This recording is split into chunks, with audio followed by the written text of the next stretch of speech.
This is Shauna Benson. And this is Julie Benson. And we wrote on Batgirl and the Birds of Prey. I was going to let you finish Green Arrow. And you are listening to Southern Fried Geekery. Woohoo! 1, 2, 3.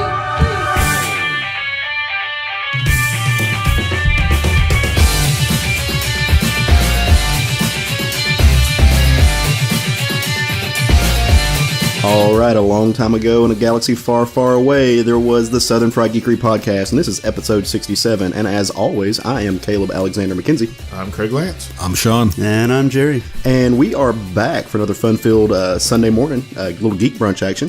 And this episode is going to be a news episode. It's been a long time since we've all been sitting here at the same table. It has. Almost a month and a half, because I traveled, then Craig traveled, and there was traveling. There was traveling. It's been exactly 42 days I've counted.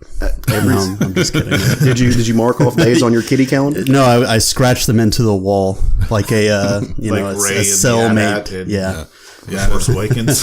While he was house sitting for Craig. Yeah. Actually in the wall right over I there. had to paint over it. Yeah, well, I wondered what that was. We've got a lot to talk about because it's been a huge news month and a half. Like I said, we haven't done a news episode because of all the travels. But first, we're going to kick things off like we always do, like we like to do when we get together and meet. We're going to talk about a comic.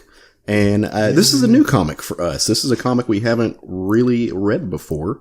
At least I haven't. I don't know if you guys are on this or not. I haven't read this book since like the mid-2000s. Oh, wow. How did we pick this for our roundtable? Because they had issues and because we want to branch out a little bit. So the book that we read was Supergirl number 29. It is written by Mark Andreyko. It is drawn nicely by Eduardo Pansica. Inks by Julio Ferreira. Colors by FCO Placencia. And letters by Tom Napolitano. I think I said that right.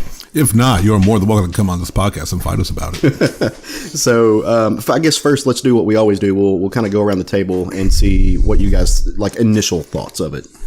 Fun, no fun? Yeah, so I really love the book. I wasn't expecting to really care about the book. It's a character that I mean, it's just not my thing. Right. It's just not. She's not, for whatever reason. I guess she should be because she's a more flawed version of Superman, which is one thing that I really don't care for. I love Superman, but I don't really care that he's not flawed in any way. Right. And she has some flaws, so I guess I should probably care more. But for some reason, at least since New 52, they've had a hard time drawing me into. I've tried a couple times, it just hasn't worked. So I was really surprised about how much I liked it. And the other thing that really grabbed me was the art. Yeah. I thought the art was absolutely beautiful in this book, which sometimes, and I hate to relegate her to a secondary character, but I feel like she kind of is. Oh, she is.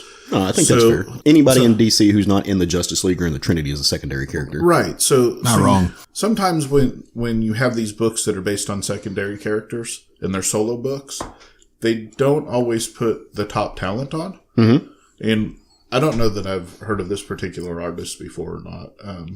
Off the top of my head, no. Yeah, so I couldn't think of anything that came to mind that he had been on.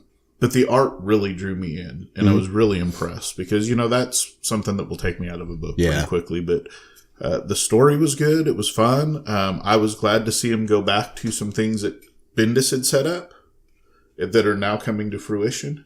So... All right, Sean, what about you, buddy? Totally agree with the artwork. That was definitely the highlight for me. It was well written, but mostly probably because I don't read anything Superman related or what's been going on. I had no fucking clue what was going on this entire book. But well written for what it was, and definitely beautiful art. And I made sure to put in my note, sexy bearded Brainiac guy? I don't know who the fuck that is, but there's a sexy bearded guy in there too. Just noted. Yeah. Yeah, I was a little lost with Sean too. I knew the big bad guy that had been in Superman. I know you guys had talked about him. The axe was interesting. I didn't know anything about that. Apparently that guy is the one that destroyed Krypton. Yeah, and this kind of new, kind of, sort of, in the new story, though. And the last time, and I was kind of glad that I'm pretty sure they somewhat referenced it when Supergirl was a Red Lantern. That was like the last any Supergirl that I read, and that was pretty awesome. She was very good as a Red Lantern. Yeah, pretty badass. Yeah. I like the book. I think it was fair. It's not the worst thing I've ever read. It's not the best thing I ever read. It's just kind of in that middle ground for me. Like I said, I don't read Supergirl either, but I absolutely think this was what got me about this issue and made me really like it is that it's, I can literally pick it up off the shelf and with a minimal amount of knowledge, like I said, having read one or two other books, kind of understand what was going on. And I think that's great when a comic does that, with the idea that every comic is going to be somebody's first. Right. And so you can kind of do this with this. I had to Google one or two things, but that, it wasn't overwhelmingly new for me, at least. They referenced what issue of Supergirl and an issue of Action Comics, I think. Yeah. So the story goes back to, I want to say it was the beginning of Bendis's run on Action Comics, and not Superman, but Man of Steel. Oh, it was the Man of miniseries. Steel. Yeah. That's correct. It was his little miniseries that led into this, and we were all kind of wondering who's this council of beings that were kind of like the space Illuminati, for lack of a better term. Space Illuminati. We knew at the end of, and we're back. Caleb's stomach is growling on the show. That was a real show again. Our fifth and final member of the podcast. My tummy rumbles. Well, let's talk about the story since we're getting in there. So let's lay it out for the folks who are listening at home who may not have read this or kind of convinced them to go pick it up because I think it's worth reading. So our story finds us on the unincorporated planet of Tavar, or Taver, however you want to say it. Kara is lounging by a little swimming hole, reminiscing about the past, just going through some things. I think she's actually thinking about one of those moments that you were just talking about, Jerry, where she was a Red Lantern. While Crypto the dog and the newly introduced green-skinned character, which Sean just referenced, whose name is Xander, they're swimming, they're splashing, they're having a good time, just kind of relaxing, enjoying a little summer afternoon. Xander invites Kara to join in, but she's not trying to get her hair wet. That's stupid. No, she's going to sit up on the bank and just kind of watch sexy Brainiac guy with his abs. Well, like I said, just for clarification, I don't know for sure he's Brainiac's race is that green with the yellow hair. It just kind of it reminded me of one of the versions. No, he of looks Brainiac like sexy at one Brainiac point. guy. Yes, that's who he is to me because I don't know what the fuck's going on. Well, so and we'll get into that here in just a minute. But so they've just kind of met. So Kara doesn't know a lot about sexy Brainiac guy either, and you know that because she is kind of just realizing that he's got a mechanical arm, which is something you would think that she would have noticed, but no, it's just she didn't realize it till he took his shirt off, because that's what you're going to notice when he takes his shirt off is his gleaming metal arm and not his 9-pack abs. Anyway, so they're going that. After initially trying to avoid the topic, Xander opens up a little bit about the loss of his arm and kind of tells her a little bit about how it happened, explaining that he and his family were refugees on a Kaluian spaceship. I don't know.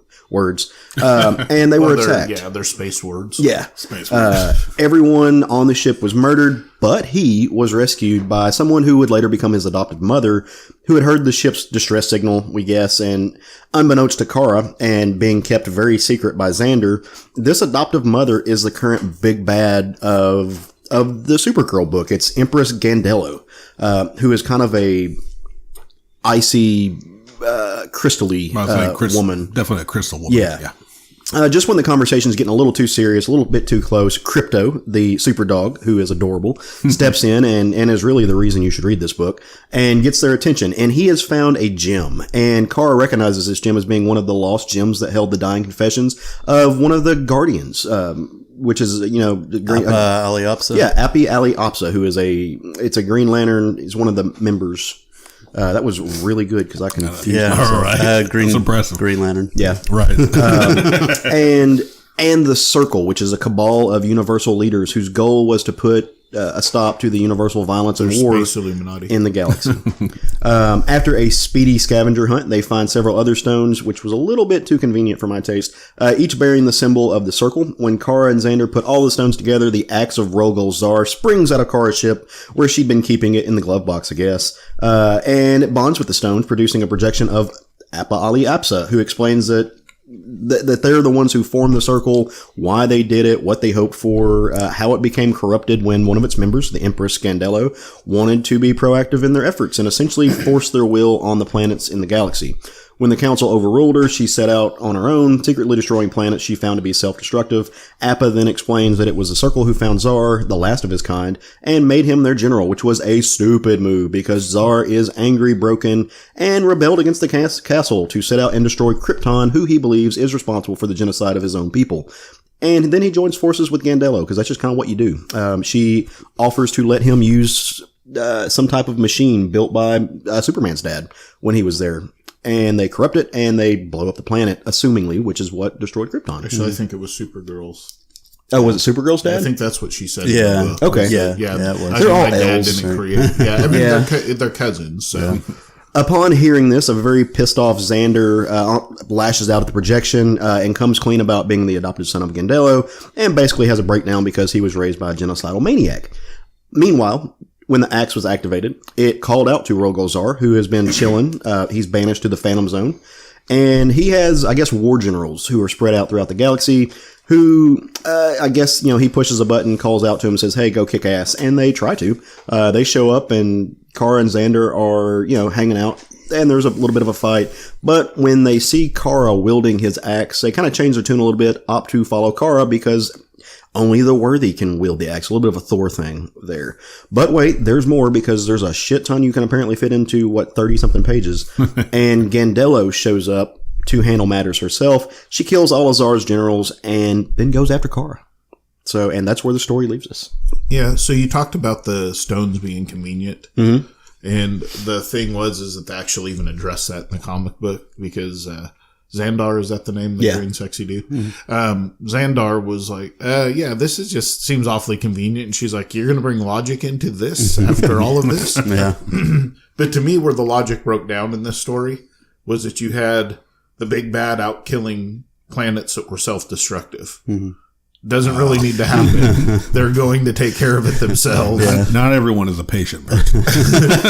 Well, I think the purpose was, though, is because when planets are self-destructive and they run out of their own resources, they then invade other planets. Yeah. And I think that was the initial idea behind it. I mean, imperialism. America. Yeah, for sure. So Zyger what's his name? Rogolzar. Rogolzar. That was See, space Arugula? Is that what his name was? Arugula. From here on, it's four. So in the Bendis verse of Superman, I'm just all over it. Okay. We have not recorded in a month and a half. Fine. In the Bendis verse of Superman, Rogolzar is the guy that destroyed Krypton, supposedly. So you have this Man of Steel book that ends with Superman saying, okay, I'm going to stay here and guard Earth. You go find out what really happened to Krypton. And he sends Kara, however you say her name, out to do it. Is it Kara? I think it's Kara. They pronounce it Kara on the WB show. There you go. Or is it So WB? that will No, be, not what is anymore. it? It's CW. CW, okay. So we are all over the place. I mean, today. I don't watch TV. So. All right, let's take it from the top. Start over. Caleb, introductions. So anyways, they send her out to go find out what's going on. And this is a kind of seems like they're coming to the culmination of all of that because she's now found out about, well, it's kind of him, but he did it with the help of this council. And this council was introduced to us way back in Man of Steel #6, I think. And all of us were like, who the hell is that? Why do we have Thor in a comic book, a Superman comic book? Yeah. And what's he doing on a council with Guardian? And it was just kind of weird. So at least we're getting some of those answers. I felt like I probably should have picked up Supergirl back then, but again, I've tried it a few times in the past, and it's just not stuck with me. But hey, if you're enjoying the television show, I would say this is a book that you probably should be on. Yeah, for sure. And so I think this Xander character, and Sean, you were saying you didn't recognize him. A lot of people won't, especially if you're just jumping in right now. He's actually a new character. He was introduced in Supergirl #25. Okay. So just a few months ago, he's a relatively new character. He reminds me, if you are watching the show, which I've watched like at least 2 seasons of, I think, he reminds me a lot of a character that's in the show. I don't know if it's the same name because I don't typically pay attention when I watch TV, but there is a character who is an adopted prince of psycho parents who are actually played by by Dean Cain and the lady who played Lois. They come in there. Yeah, Terry Hatcher. They come in there and play this prince's psychotic parents. Funny how you remember Dean Cain and I rember Terry Hatcher. Not really. High five to us. Not really if you think about it. But it's unironically ironic. In that show, he's very much a similar figure, although in the show he's not green and doesn't have a robotic arm, so it's not the same character, I don't think, but it's a similar trope. I really think this is cool because you can pick this up and with a minimal amount of Googling, pretty much get caught up. And honestly, I was surprised how much it does tie in to some really, really important plot points set up in the Bendis books. Yeah.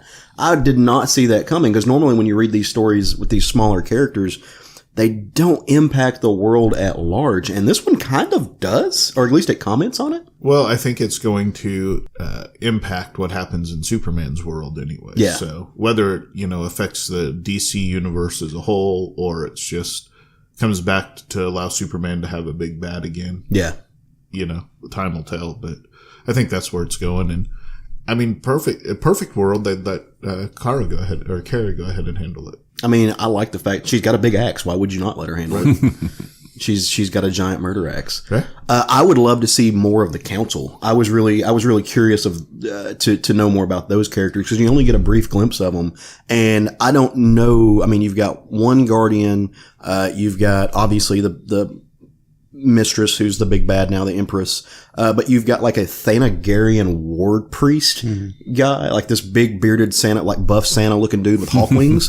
And that's dope. Right. And then there's a few other people. So I would love to see a miniseries where they just like talk about this council. Space Illuminati, DC. Exactly. Well, they kind of like they're doing with the Black Order over at Marvel, where they're giving you this side thing that doesn't really matter, but it does. Well, I think the Black Order, there's a little difference in that they're being directed by Thanos, or they used to be directed by Thanos. So this is a group that thinks they're doing something for the betterment of the galaxy, whereas the Dark Order is pretty much doing it because they want to do it, I think. Yeah. So, but, similar.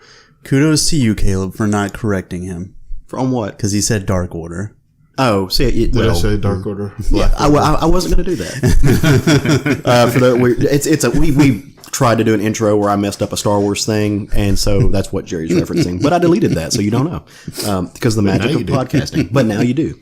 And yeah, so the story to me, like I said, it's mid range. I do think, even though it did self-referenced it.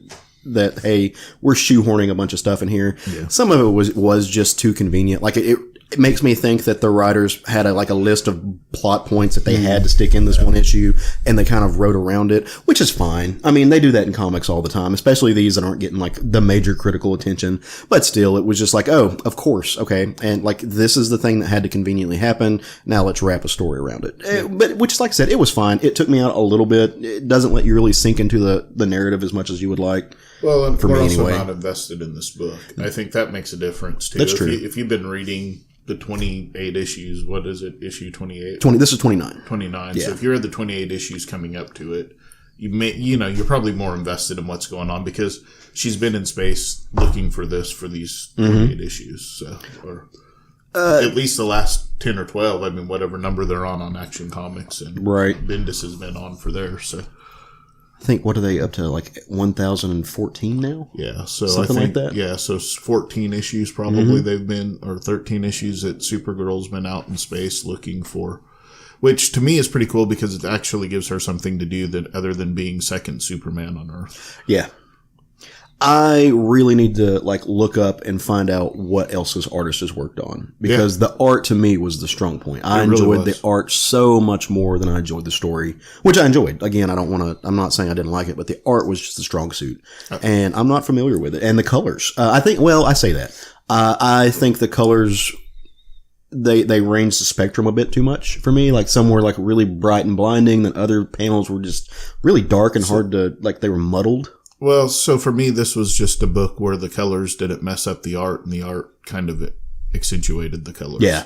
And sometimes you have where the colors where it works perfectly. Mm-hmm. And sometimes you have where the colors will muddle the art a little bit, but sometimes it works where and I felt the colors were fine. Yeah. You're in space and you're on alien worlds. You don't know what the color palettes on those worlds are, so it gives you a little bit more play. Yeah, that's true. And maybe I'm a little bit spoiled because I started reading Green Lantern this week, finally. And like, you want to talk about a space book where the colors and everything, and it's not fair because it's Liam Sharp, but well, that's an all-star team on that book. So Right. So maybe I'm a little bit corrupted because I like, it's like reading a horror story right after you read a Junji Ito thing. It's like, it's not going to be okay. Yeah.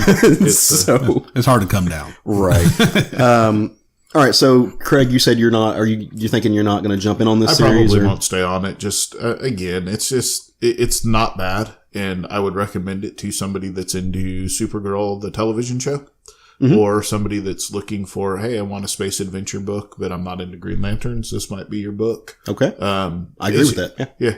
It's just not. It's for me. I probably won't stay, and mostly it's because due to time. I read so many books that it's just, it really has to jump out for me to keep it on my You got that pull fat list. stack. God, it's fat something. Belly or something. What about you, Sean? Don't we all? For me, it's like, unless you're already interested in the Superman books or kind of already knowing about like the destruction of Krypton, what Bendis did, I don't think this book's going to get you hooked into the series. If you're already reading Supergirl, I'm sure this is par to the core that's been going on, so you're fine. But for me, coming in without really knowing much outside the greater DC universe, it did nothing for me to interest me, to want me to go Google and look up things. Yeah. But like I said, beautiful art, well written for what it was. Just didn't draw me in to want to look at what they're talking about. And because I hadn't read, I had no idea what they're talking about. So I personally don't think it's really a good jumping on book. Okay. And I'm pretty much the same vein as Craig. Yeah, it's definitely would be for, some folks. People watching the CW show probably dig it. If you're kind of looking for another space adventure outside of Green Lantern, yeah. I'm going to stand alone on this one. This one's getting on my pull list. Yeah. Nice. I cleaned up my pull list last week. Knocked about 10 books off that I was sitting there thinking, I was like, I'm constantly moving these books to the bottom of my stack. There's things I want to read more. I don't really like the art. I don't really like the arcs that are going. Maybe it's time to bump these off the list. And a few of them were DC books. Was the Tom King book one of them? The Tom King book was not one of them. Although I think it's got to advance pretty soon. I think that's because we're at the end of that arc. If we were still, I don't know. They're good. One they're more just, psych book on that, and I'm done. Pretty much. Not really. I get it. I get that. That's a whole other topic. But yeah, so there were some DC books. I actually jumped Red Hood off my list, which is kind of a big deal because I'm a big Red Hood fan, reading but it right now. I don't care. I check every couple of arcs to see if it's something I want to read again, but now I'm not reading it. Well, that was just a roundabout way of saying I have space to put on my pull list, and I think this is going to go over there because I'm interested to see what happens. Well, if you're reading Superman, let's go back to that. If you're reading Superman and you're reading Action Comics and you're wanting to know what's actually happening with the elements that Bendis set up to begin with in those books with Man of Steel, this is a book you might want to be reading. Yeah. Because I feel like it may come back and tie in. I feel like that Bendis, for me, will probably give me enough of the backstory to know what's going on when it does tie in. But if you're wanting all of that and you're wanting to know that story of what happened and how this is a good book to jump on. Yeah. Somebody like Dalton that loves everything Superman, he might want to be reading this. And if you're a Superman fan who isn't reading this, to quote Bill Zanowitz, it's got crypto. That's all you need to know. For sure. For sure. So, yeah, we were talking about this book, and I liked it. So it's you put Thori in a book. I'm jumping. So that's my thing. We need more dogs in comics. I demand it. It needs to happen, and that's how you get me. You put a puppy in the book, and I'm a happy camper. So all around, I think we all really enjoyed it, even if we're not all going to stay on it. So it was fun times. Yeah. Well, comics aren't the only thing we talk about on this show. And it's not the only thing we're going to talk about on the show today. Sometimes we get to talk about anime. And by we, I mean Jerry and Sean. So let's talk about anime, guys. Tell us about something. Well, what we're going to talk about today is going to be an anime in July. Yeah. Actually, so we're talking about comics still. Oh, okay. Talking about the currently manga soon to be anime called Dr. Stone. That is written by Riichiro Inagaki and drawn by Korean artist Boichi, known for Sunken Rock, for those who have followed his career. Gorgeous fucking art. This dude can draw his ass off. It started back in March 2017 and is still, as of this recording, hit chapter 100 in the manga. Nice. The anime, like I said, begins July of this year. It's a really interesting, especially for a shonen book, which is typically like a battle manga, is what, like, the Naruto, the One Piece, Bleach, and all that kind of stuff. This one is different, and it's still got battles to it for sure. But the basic premise is it takes place in modern day in the beginning. You meet Senku Ishigami, who is a genius level student. He's just science fucking nerd. Does all kind of crazy shit. He's got a good friend named Taiju Oki, who is strong and loyal. That's probably his main features. Who also has a crush on Yuzuriha Ogawa. What we see is a little bit of them interacting in school. You see Senku doing a bunch of his random experiments with his friend helping him a little bit. But it's time for his friend Taiju wants to confess to Yuzuriha. I'm terrible with her name. Yuzuriha? Yeah, thank you. As he's about to confess, there is a flash of light in the sky. And suddenly you just start seeing this wave of energy go over. Basically, you see, they don't see it, but obviously the entire earth is getting hit. And the short story is, this light petrifies everyone and everything in the world. And turns them into stone. Turns them into stone. Oh, wow. So without getting into all the detail, obviously the first few chapters, this is what you get from the introduction of them to that happening to Senku becoming basically, like, they kind of do like a little internal monologue. I think a little bit of him, like, I can't let my brain stop thinking, because he's like, he knows he's petrified, but he's like, my brain's still working. I can't let it go into sleep. So he starts counting the seconds. Eventually you see that he does get unpetrified.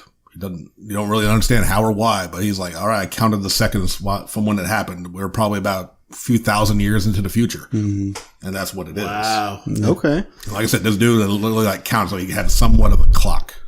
And from there, it cuts to Taiju getting unbroken as well, and you realize, and it's revealed that Senku did it because he figured out being inside a cave with a certain chemical with the right mixtures of this water dripping on him depetrified him. Science, bitch. And that's exactly what it turns into is a battle of survival with science, especially with Senku leading the way. Then eventually they start, like, they find the petrified body of, what's her name? Yuzuriha? Yuzuriha. Thank you. Yeah. And they want to rescue her. And they end up basically trying to get her depetrified. They're starting to encounter the wildlife, because life still managed to go on in this world because they're still living trees somehow. And so that kind of really is explained, because like animals and stuff are getting petrified, but there are like giant lions still around who become now the kings of the area. Yeah. With humanity completely being petrified. So pretty much they get attacked, and they find a statue. There's statues of people all over the place, but it ends up being someone who's kind of special. His name is Tsukasa Shishio, and he, back in their day, was dubbed the strongest primate high schooler. Like, ridiculously strong. They bring him back to life, and he, just annihilates this thing. They get to this point where they're kind of on the fence about telling him stuff because they know how dangerous he is. But at the same time, Senku's like just insane, like really, really loving this challenge of restarting humanity and everything, bringing all these people back and constantly creating things for them to do. So he, uses the muscle of his group to collect things and gather things for him, and then he will build something, use his science knowledge to combine materials. Eventually what it turns into is they find out that Tsukasa, for some reason in his backstory, hates adults. So he blames them for war, for all the problems. All of our issues. He's not wrong. So he goes around and he starts destroying statues of adults so they can't be resurrected. Oh, wow. And at that point, Senku's like, we can't let this happen. Tsukasa's smart enough to know that if Senku brings science back to their world and gets civilization back to its peak, then the same stuff will repeat itself. So he plans to kill Senku. They basically have a way around it where Senku survives the attack, gets away, makes a plan with Yuzuriha and Taiju to keep an eye on Tsukasa and be his like inside man. Long story short, Senku ends up finding a civilization of people. Oh, nice. And there's a lot that goes on there. I don't want to give that away, but there is a reason that there are people who are not petrified, and it's pretty unique. And but I said that's, and basically what we've gotten into, at least the first major conflict is with Tsukasa, who wants, I don't know if he necessarily want to keep it caveman, but it's kind of that mentality of like, I'll get strong people, but we won't bring in war, we won't bring in guns, we won't bring in stuff. It'll just be, the strong kind of survive without technology that want to do mass destruction. I'll just kind of rule with an iron fist kind of mentality. Right. While Tsukasa's like, look, with just a few simple ingredients, I can make, technology again. And he's not wrong. And that's probably one of the most brilliant things. I'm not claiming to be any kind of big science guy, but it feels legit in this book. Like, this writer knows what he's talking about. And the way they kind of go about creating basically from caveman days into like trying to kind of do with modern ideas and the knowledge of how to make it. And that's kind of where the battle of the manga comes from, is not only the elements, but also Tsukasa's tribe, and then trying to teach cave people to understand what a magnifying glass is, or why their guard can't see well and they can develop glasses so they can see. And it's kind of cool because he'll have like we need this thing, and here is the basically the outline of the things that we need to create to get to that thing. So it's really unique in that way of like, they can't make this in this time, can they? And then they fucking do. Like, he just makes all kinds of crazy inventions that you would never think of. And it's not like shortcuts, you know what I mean? It's not like, well, just give me these 4 ingredients and then we'll make it, and bam, next page they have it. Yeah. Most chapters are them hunting down the ingredients and seeing him actually break down how to combine them and use them to make what he wants to make. Nice. Yeah, and boiling points of like metal, or how to cut certain things, that their materials that they're using. Like, I think one of the interesting inventions that they made is these people have been using like, stone weapons and stuff like that. Well, he brings steel in, and eventually they make katanas. So they have better weapons to defend themselves with and stuff like that. So it really advances up there, and like, 100 chapters in, the plot's kind of up there, and they've got like a big mission and everything right now. But the cool thing about it is, since it's Shonen Jump, you can read that all on their app. You could get completely caught up. And it's just a really, really cool, sometimes lighthearted. A lot of the time, whenever he's doing science, you get pretty excited about like, I can't wait to see, how this thing's going to look whenever he finishes it, or, the steps that they take to get to it, or, the perils of getting these objects that they need. Was just really interesting. I actually I started reading it whenever it first started coming out, and then I fell off of it because that was whenever I was reading like, pirating it, and I wanted it more available. So whenever they finally put it back on Shonen Jump, so I could actually give them my money for it, I finally decided to get caught up on it, and it was a fun ride. I think I got caught up in like a week and a half, maybe. Oh wow! But yeah, it's really good. Nice. Well, I dig reconstruction stories. Yeah. And I like that so like the last 10 years or so, we've had 1,001 stories that deal with the end of the world or society. Right. I mean, the Walking Dead thing, society falling off. And now we're starting to get into, as like creatively, the reconstruction phase, where people are like, okay, so yeah, these events happened, but now let's start building up. And so those stories are always fun. Like, we're getting past all the end of the world, like life is shit. Crossed is doing it. Yeah. Which is insane. Crazy, yeah. Right. Literally. It's kind of nice to see, instead of the fall of civilization, at the start of the zombie apocalypse, you get to see how humanity is going to rise back up. It takes place a couple, 2,000 to 3,000 years into the future when it all kicked off. So you've already seen that mankind has survived. Like I said, that's a big surprise I don't want to give away. If you're interested, you definitely need to read it, or stay tuned for the anime in July. And then just seeing how, like, they can improve their lifestyle. And they do, like, from little things, like, as with, Senku and Taju just first trying to get the materials to depetrify Yuzahia. They mention little things like, Taiju apparently can grow a beard real easily for being a high schooler. But like, they talk about him. I'm mad about it. But Senku's like, that beard looks great and all. You look real manly. But without us having modern medicine, that beard is just a breeding ground for disease. So like, they had to find like clamshell. I think they did to snip off his hair. I mean, the stuff like that, like little basic stuff that he just kind of brings up that you wouldn't think about with all of our modern conveniences. So that's it. It's it's a damn good book, and I'm really looking forward to the anime adaptation. Nice. While you guys were talking about it, I looked up some of the art for the interior pages. It's good. I like it a lot. So I kind of passed on this series because I've got the Shoujo app, and I don't like the covers. The covers like kind of turn me off. And so I've avoided it. But now that I've looked up some of the interior art, I might have to check this out. The cool thing about reading manga digitally is you don't really have to worry about the covers all the time. Exactly. Yeah, you don't see them. Well, I mean, but when you're trying to find stuff and you're looking at things, it's the covers didn't draw you in. No, so but the interior art's good. Covers are kind of just your standard shonen, kind of in a basic pose, which doesn't really give an idea of what's going on. Yeah, it's super busy. Lots of big. Letters for kanji, I guess, for lack of a better word. Just really, and it's like, I don't know. I think the colors do it a disservice. It's one of those things. I love black and white art. I get that. But yeah, Boichi's art is fucking amazing. Yeah. And like, if you've ever looked up his other work, like Sunken Rock and Wallman, he draws a lot more detail, a lot more, not even going to say Western, obviously, because it's a very Korean style, but it's closer to Western than typical anime and then this. Mm-hmm. He actually really changed up his style to be able to produce a weekly book. Nice. So, it's come out regularly. I don't think it's ever missed a week. And like I said, it's an amazing book. I highly, highly recommend it. Very sweet. Absolutely. Cool. All right. So we buried our lead here. Oh, hang on. We have a finger. So our bowls are empty. Thank you for the meal. Ikidakimasu. We forgot about that. You haven't had the chance to do that very often. I haven't had that in a long time. Our bowls have been full for a while. I don't give a fuck. I'm hungry now.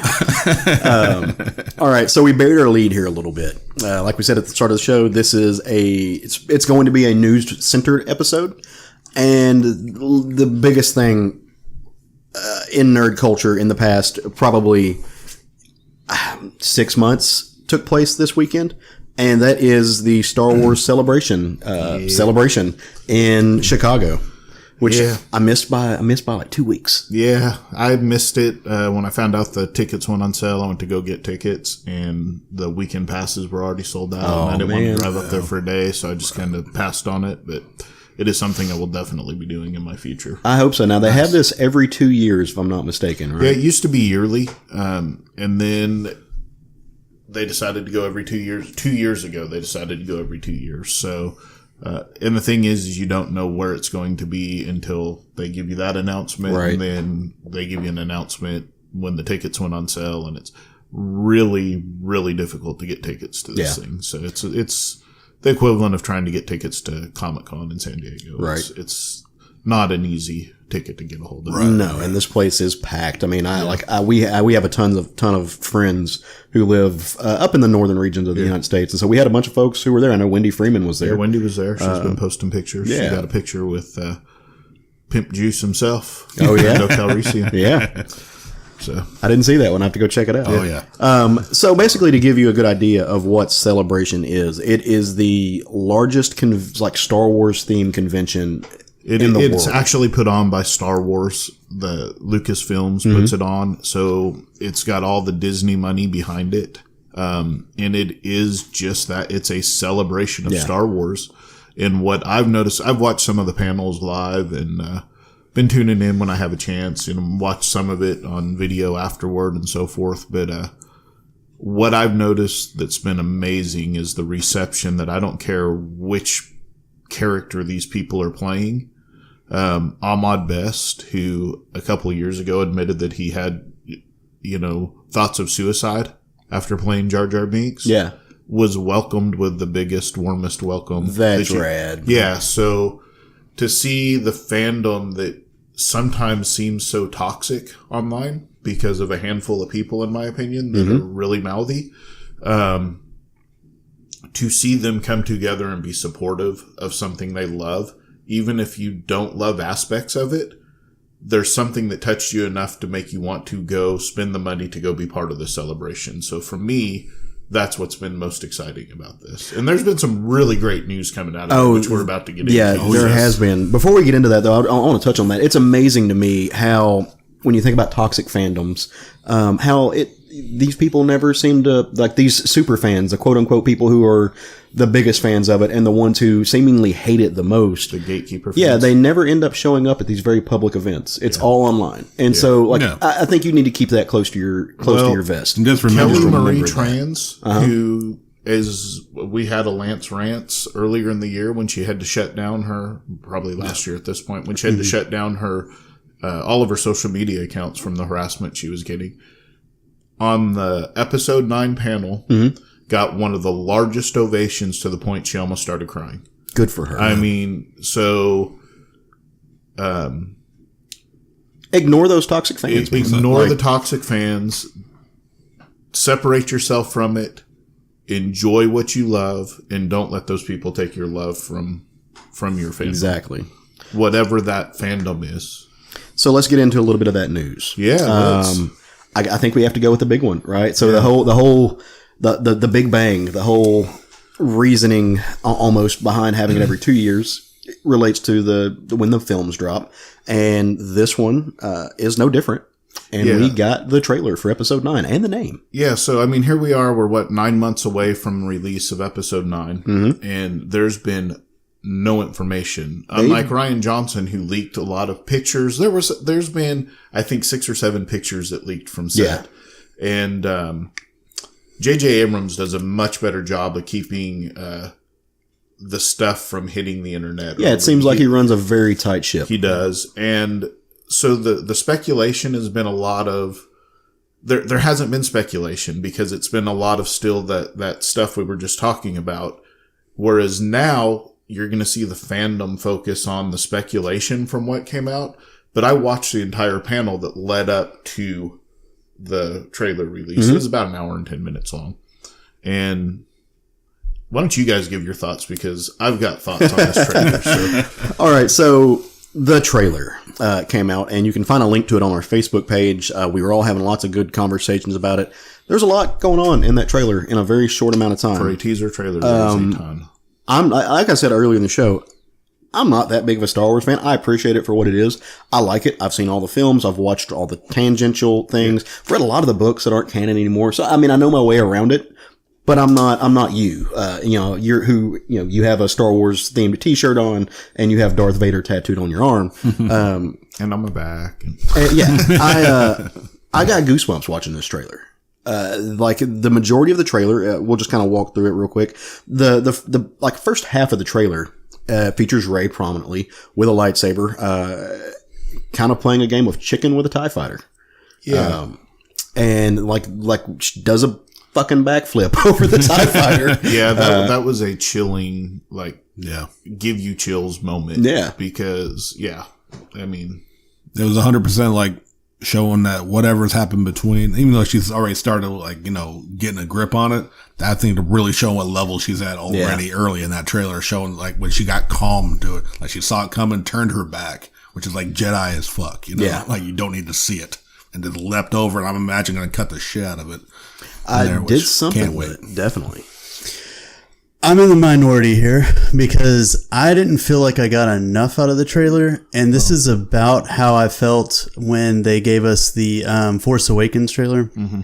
I didn't get really excited or the goosebumps until they released the second trailer with the scene of Kylo Ren walking through and Finn lighting up the lightsaber and everything like that.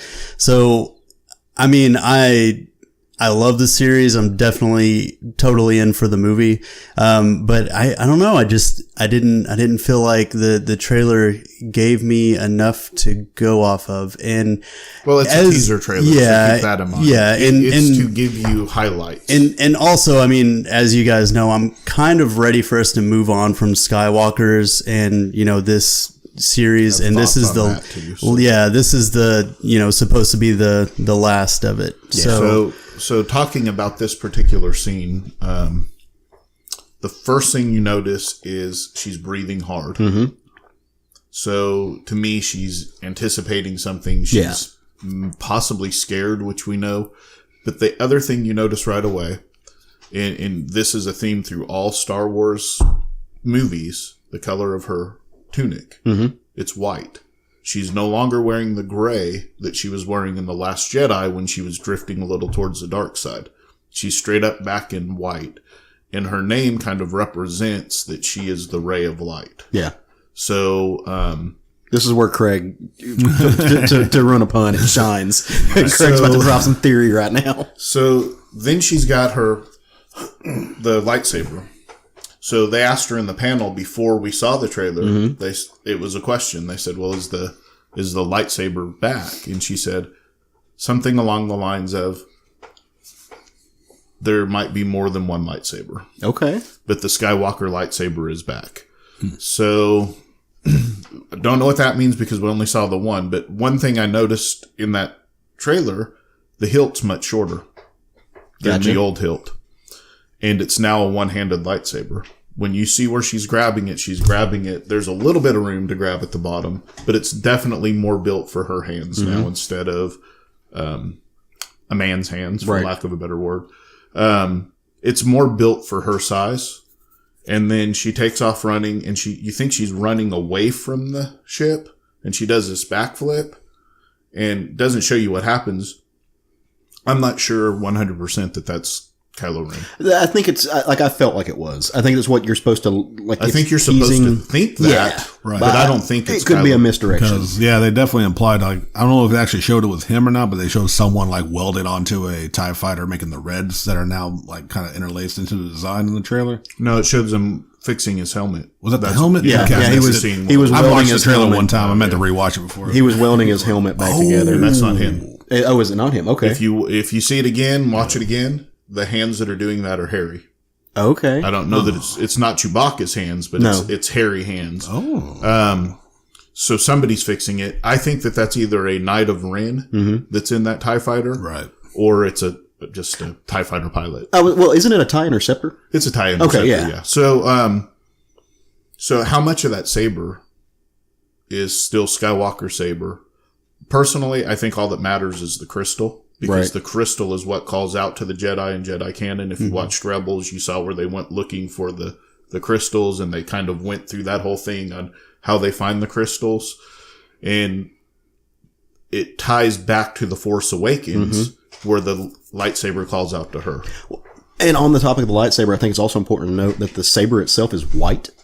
It's not the light blue that it was in Star Wars, in A New Hope. It's back to that light blue again. So Right.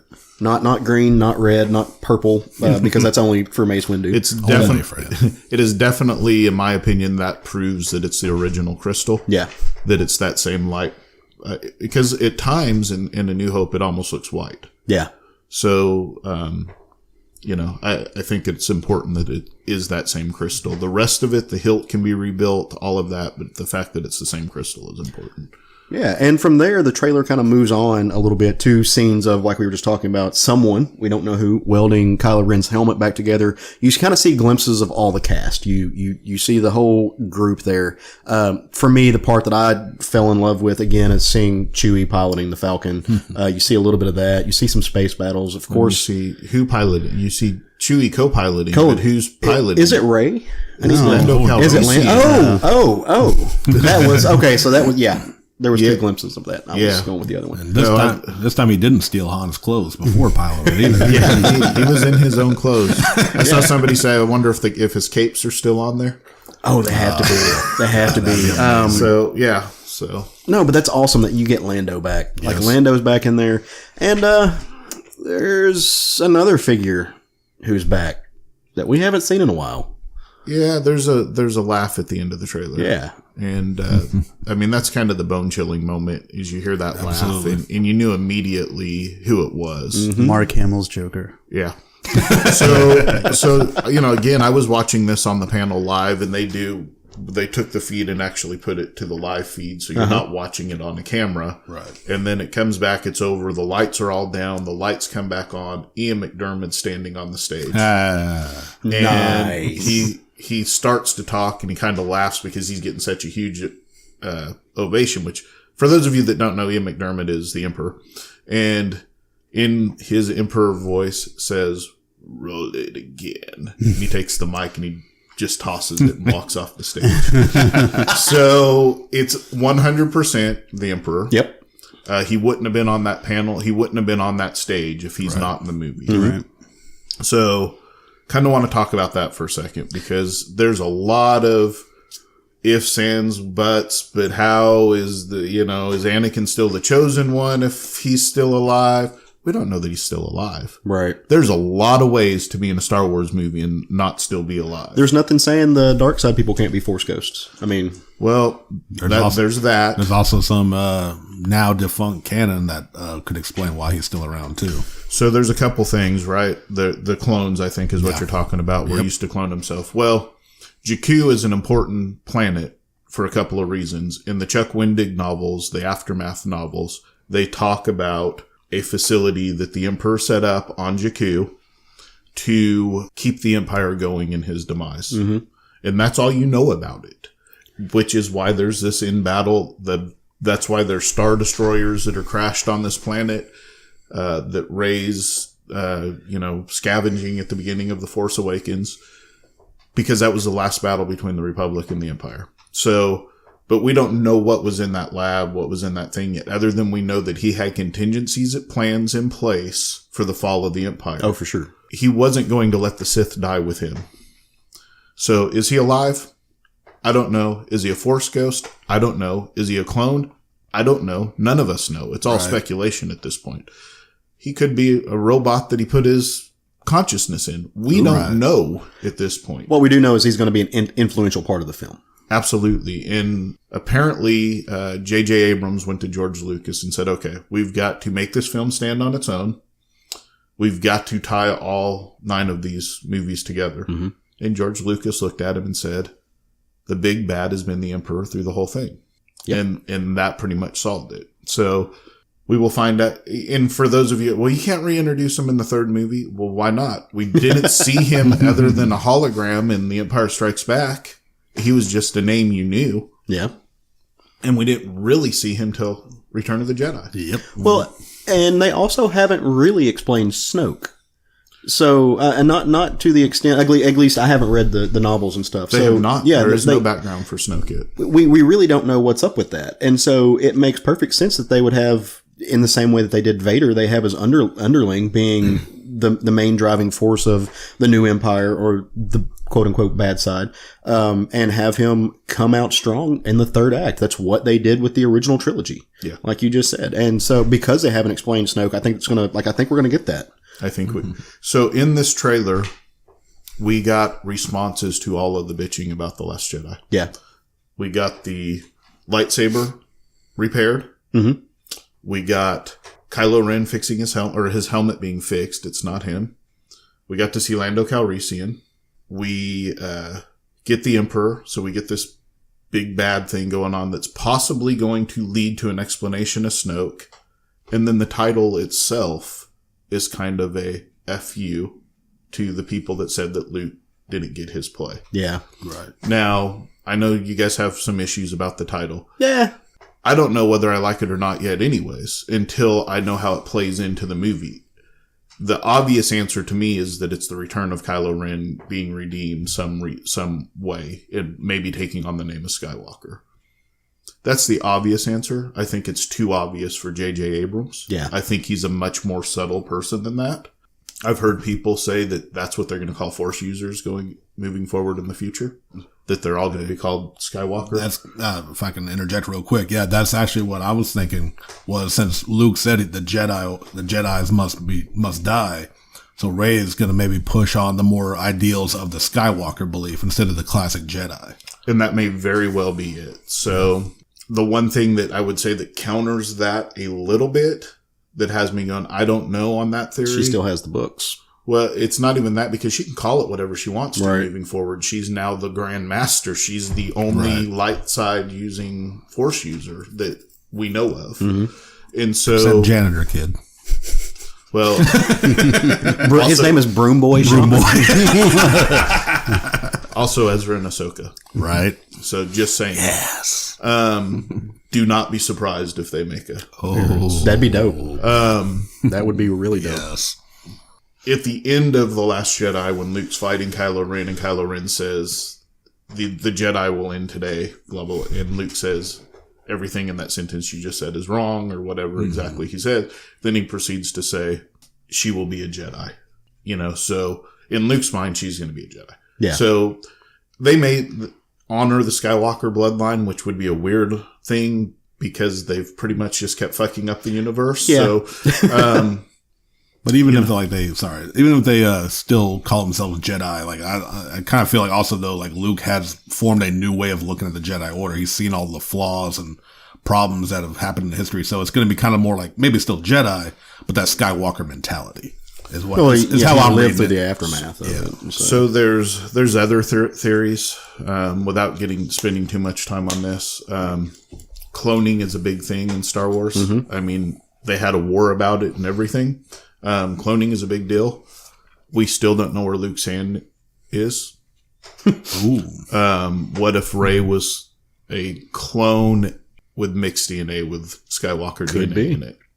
There's lots of I mean, it's really open. I'm not saying I promote that theory or I believe that theory. I'm saying that we don't know yet what Rise of Skywalker means. Yeah. Right. It also leaves the whole end of the saga thing way out in the open to me. You don't have a last movie that says Rise of. That doesn't sound like a final to me. Return of does, because you can return something and leave it. Rise signifies a beginning. I know they're saying the saga's over. I know I've heard it. I heard it after the original trilogy. I heard it after the prequels, and we're hearing it now, and I'm going to tell you why.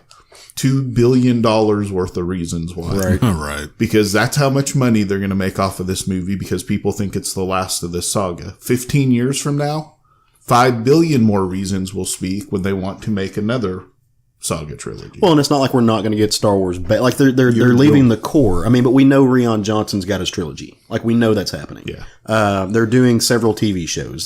So Star Wars is not going away. They're just saying, hey, Benioff and Weiss have a trilogy also that's going to be the old Jedi or the old Republic. They're letting this main storyline take a break. I want to go back to something real quick because you were saying, and correctly, about some of us have issues with the title. So the title is The Rise of Skywalker.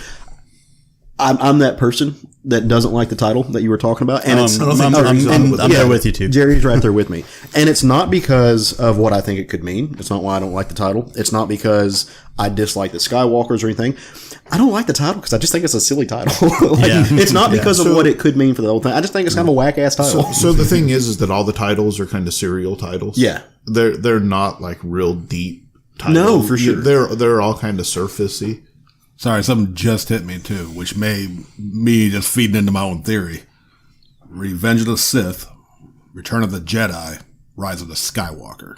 I still think we're getting that evolution into the thing. No, for sure. Maybe all three of the final trilogy have to do with the Skywalker. That's why I don't necessarily believe that it's the end of the trilogy. No, for sure. I mean, the end of the saga. I may be wrong, but I don't see them ever totally abandoning the Skywalker saga.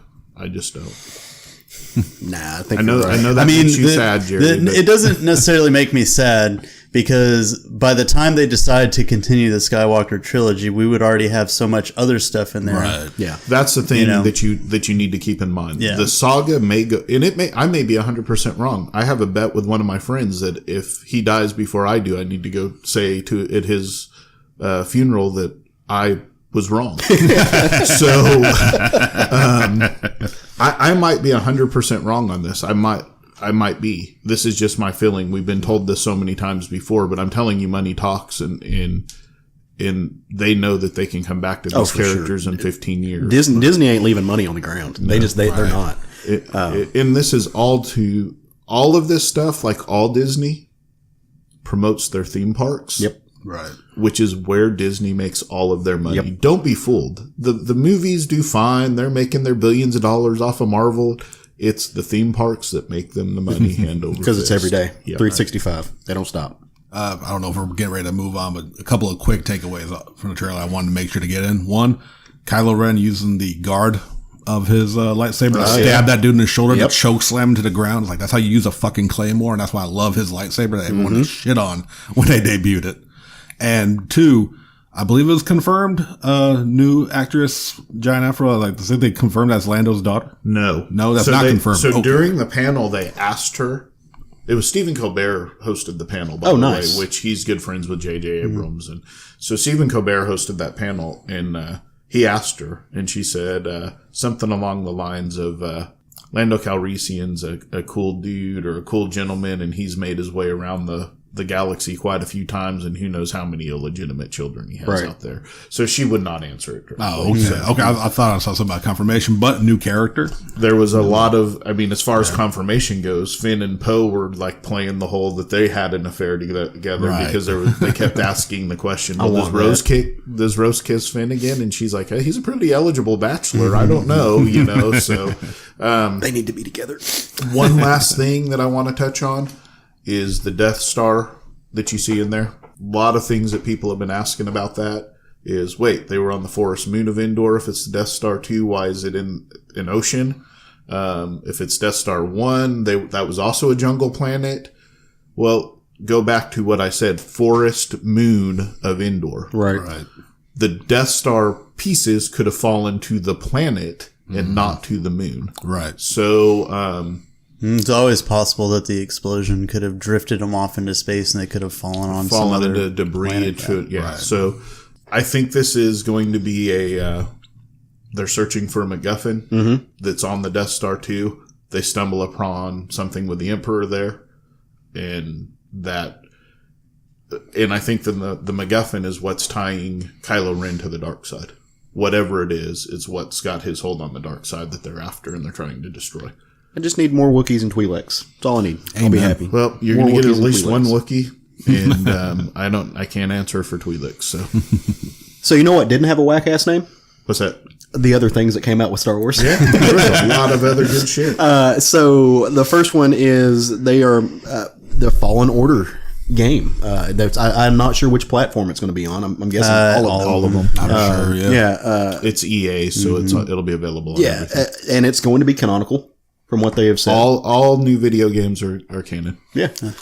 It looks amazing. They produced a trailer for it, and I was watching the trailer, and I was just like, shit. Like, So the trailer's amazing. The one thing that I wish it had actually shown, which I think that they didn't because they're not far enough along in because it doesn't come out till November, is actual gameplay. right. We just got a bunch of cutscenes that. I did find an article this morning, at least talking about it, is going to be a single player experience. Yes. It will not. EA, knowing that they fuck up They're a lot, notorious. have said no microtransactions, no loot boxes. And do you know, Caleb, especially for you, do you know who's voicing the lead character? No, I don't. Cameron Monaghan. Oh, really? Yes. My boo. Your boo thing. Ooh. For those who may not know the name, he is the Joker from Gotham. Yes, he plays the Joker on the television show, and then he also plays a main character in one of my favorite sitcoms, Shameless. Yeah. He is Is that a sitcom? it's I don't know what it's a serial. dramedy? It's on the TV. So maybe sitcom's not the right. I don't know these. It's like one of 3 shows I watch. That's the most depressing sitcom ever. It's an amazing sitcom. No one has any redeeming qualities, Yeah. except for the really hot redheaded guy named Cameron Monaghan, who I would break laws for. So the thing about the no loot boxes and all of that, or loot crates or whatever they call them, Battlefront 2 was amazing backlash to EA. Yeah. They almost lost the Lucas license over that. Damn well as they should have. Yeah, it failed almost immediately because of the loot crates and the people having to buy their way to have all of the stuff. Yeah, you shouldn't have to pay. Like, you're already paying an astronomical amount for the game. You shouldn't have to pay to play it as well. Which is what So- EA, of course, as Sean said, notorious for. So this, I think, came probably from Lucas Film. Oh, I'm sure. And said, we're not doing that again. Good. And I forget, but the game is actually being subbed out to a different game. Right. I think EA is just publishing it. Yeah, I don't know. it's the people that did Titanfall and Apex Legends, so that gives me a lot of faith in it. And they gave a brief snippet about the story, the plot. The main character is called Cal Kestis, and he's a Padawan that survived Order 66. Yeah. Ooh, so that's all not we know Order right 33. now. Yeah, which if you watch the trailer, that's kind of it. Yeah. Pretty much shows you that, and then he gets also caught shows, on like- camera using the Force, and so then he's being hunted by the. So it also gives you like a timeline reference to it when this game's taking place. But like a lot of people are speculating kind of an Uncharted style of gameplay, like with it being a single player story driven game. And one of the cool things that they could always do about it is they can expand with the other characters that were around during that timeline that were in, Rebels. Have Kanan or make an appearance. The one thing that scares me about this is that they originally announced that the fighting style is going to be Dark Souls style. Which, I didn't see that in the article, but that was originally said. I don't know if that's true or not. Don't get me wrong, I'm buying the damn game either way. Here's where I am on it though. If you look at Titanfall and Apex Legends, like neither one of those, unless that studio is going to be taking a new approach with this game, they most of the time have third or first person style shooting. They've also promised that it's not going to just be a button masher. Yeah. So, and I think it was Paul on our Facebook that actually said that it kind of looked like Uncharted, and I kind of agree with that, with like the wall running and stuff like that. Yeah. It looks fun. You know what I really want? I want a Diablo engine or Ultimate Alliance engine Star Wars game where you can have a couch co-op, very much looks like you're playing on a PC. That would be a lot of fun with that. I love that engine. I don't know why more games don't do it, because people are still playing Diablo 3 religiously 4 years later. it's because all the video games want to use the Unreal Engine. but no, I'm completely on board with that, Caleb. All of these weird CG look true to life graphics are overrated. Give me just fun fucking gameplay that I can play with somebody who's sitting on my couch, that I don't have to play with an internet dude. I think EA knows they have to nail this game. Absolutely. I think that they know they're on their last leg with Lucasfilm after Battlefront. The last two Battlefront games have both been pretty much snubbed by Star Wars fans and gamers alike. You know what won't be snubbed by Star Wars fans or gamers alike? The game that has me looking to buy an Oculus Rift. Yeah, the Vader Immortal VR series, which looks insane. So I recently played a VR game for the first time ever because I'm old and not a gamer.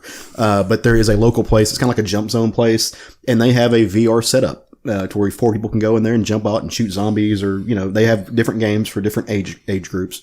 It's a lot of fun. It's so cool. And I want this game on a VR set. And they've already announced that this is chapter 1 or whatever, and chapter 1's going to be lightsaber heavy, and then chapter 2 is going to be force powers heavy. Nice. So, I like the whole aspect of it, like taking place on Mustafar and having to worry the about remains of his castle type thing.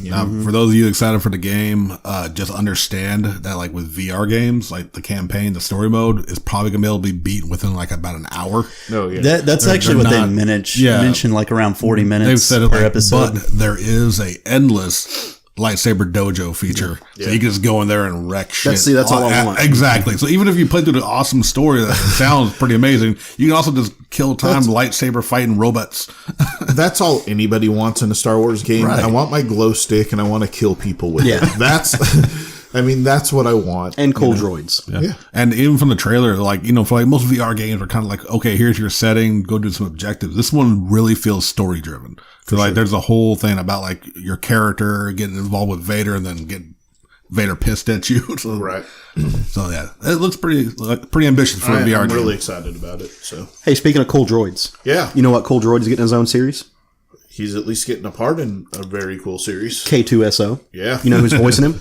The same guy that voiced him in the movie. Alan Tudyk. Yeah. And so we're getting a Cassian Andor live action series, and that again. This is where you're talking about they're not leaving the Star Wars ball sitting in the sand. They're playing with the universe just at large. Yep. We're getting the Mandalorian. Mm-hmm. We're getting this. And who doesn't want more wash in their life? Exactly. and that's really what it comes down to. Anytime I can get Alan Tudyk in a sci-fi thing, I want it. So. Yeah.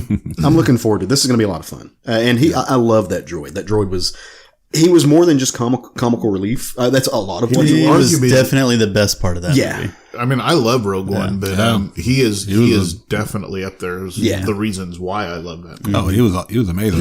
I love that movie in general. Yeah. But so not everything at Celebration that was announced revolved around Star Wars. It's important to remember that Star Wars is owned by Disney, who also owns Marvel, and so there was a little Marvel love passed out at the Star Wars Celebration.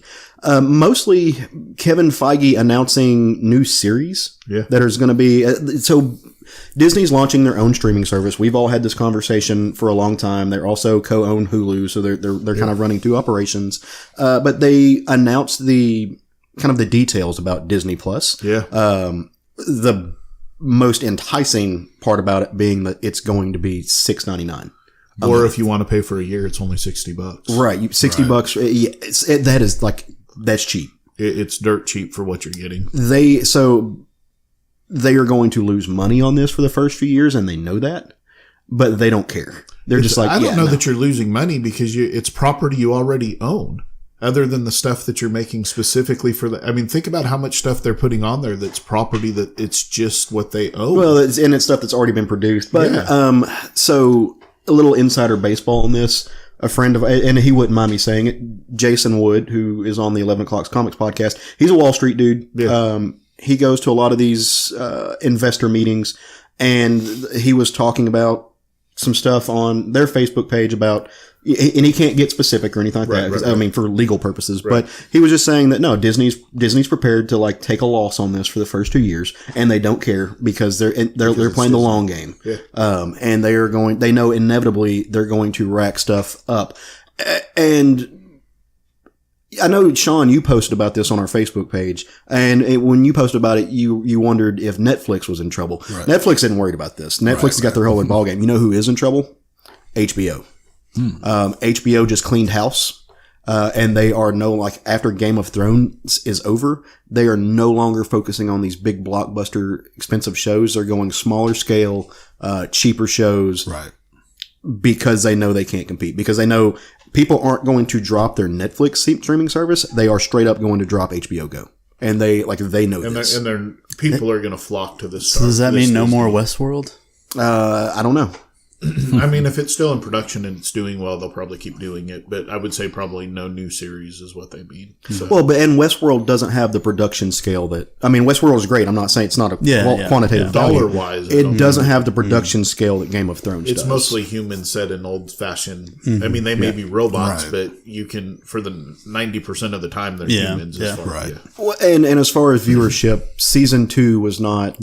Season 2 was not greeted with the accolades that season 1 was. Yeah. So it could. I don't know. I don't have an answer to that, but just general talking. I mean, but the stuff that's going on this Disney Plus channel is for $6 it's stupid. Like even I'm signing up for this. I mean, you're getting 30 years of Simpsons. That's worth $6 a month. And that's like, not only are the new shows, it's the potential of the back catalog that they own is what's really going to make this streaming service amazing. You're getting all of the Star Wars movies, which people didn't think you were going to get the original trilogy because TNT has the distribution rights to those for television viewing. So there must be some loophole in streaming, not TV versus TV. Right. So lawyers.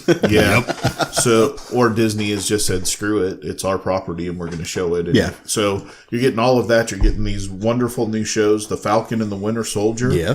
WandaVision. Which I'm hyped about. Yeah. Loki. Hawkeye. Also hyped about that. Yeah, and then the animated What If series. Those are the new Marvel series that are coming out, in addition to the 3 new Star Wars series coming out.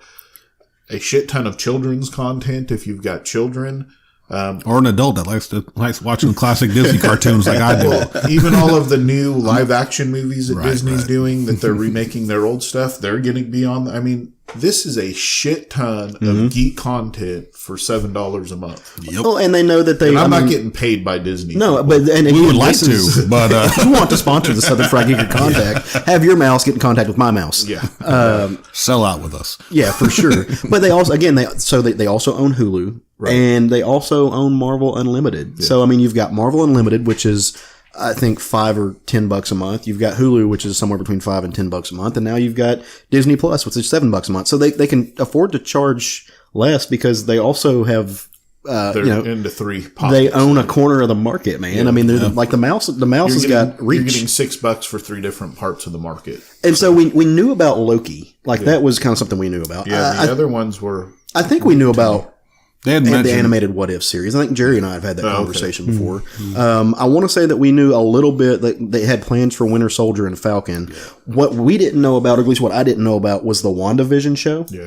which I think is again a stupid title, but that's these titles probably aren't final. Hopefully tentative. I hope titles, not. Yeah. But the Hawkeye one was what the big announcement was on this. I think out of all of them, that's probably the one I'm most excited about. You know, so I love the Falcon and I love Winter Soldier. Winter Soldier is my favorite Marvel movie. Yeah. Outside of the last Avengers movie.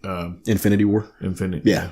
I wasn't sure if you were saying like the Infinity War or like the second No. Avengers one. I'm sorry. I should have been clear. But outside of Infinity War, it's my favorite Marvel movie. Right. I don't know that I care enough about Winter Soldier and Falcon in a team up show on their own, unless it's going. And this is what I think they're going to do. I think it's going to be a lead up to who gets the shield. Possibly. That's what. And in that case, I will care. Right. I think it's going to be so through a series of challenges. I know you want to talk about Wanda and Vision. Oh no! I want to talk about this actually, but because I think it's going to be kind of a buddy cop spy thriller. Do you remember the scene? And I forget which film it was because there's been 21 of them at this point, where they're in the back seats together and they're having this little brother Civil War. Okay, Civil War. I think it's going to be a lot of that. I think we've seen a little bit of what the show is going to be, and it's going to be a lot of that, which is hilarious. I love both of the actors. Yeah, and I like the characters. And that's the big thing too. All these shows that we've listed, the actors from the movies are reprising their exactly. roles. Yeah, so you're getting more Loki from the films. But I think the Falcon Winter Soldier buddy cop is probably what we're going to get with probably a third person unnamed yet who might be like, I don't know about like a shield agent or someone else is going to be mixed in there. I think to kind of also be that buffer between them from killing each other. Yeah. So. I honestly think it's going to be who's going to get the shield show. Yeah, and I hope so. It's going to have the comedy relief that you're going to have between those two. Hosted by Agent Coulson. Well, and all of their TV shows have tied into the MCU, the larger cinematic universe. So I don't think you're off at all on that. I think it's very possible. But to the Wanda and Vision thing, that's the one thing that we kind of I'm a little bit clueless about. The only thing that I read on it was that Vision's powers are going to be much different after the events of Endgame. Okay. And that was the only thing I read. Or they're going to come from something much different after the events of Endgame. I figured he was going to survive. I mean, we all kind of think so. I mean, turned out just I can't believe people were like screaming from the rooftops or whatever that like spoilers, these characters are surviving. What? Like seriously? Yeah. Like I mean, they're already advertising Spider-Man. Yeah. Right. I mean, we know what they're coming out with. At that point, you're just. Did you really think they were killing off half of their properties that just started movies? I mean, you can look at contracts again, and that's where the meta part of it comes in. Like they've publicly announced who's not making it, so it's just shut the fuck up, eat your popcorn, and enjoy the show. Yeah. Right. Stop finding things to bitch about. I'm just hoping for a WandaVision to be like an Everybody Loves Raymond comedy sitcom. Is all that's going to be. Just a wacky adventures of living with a robot.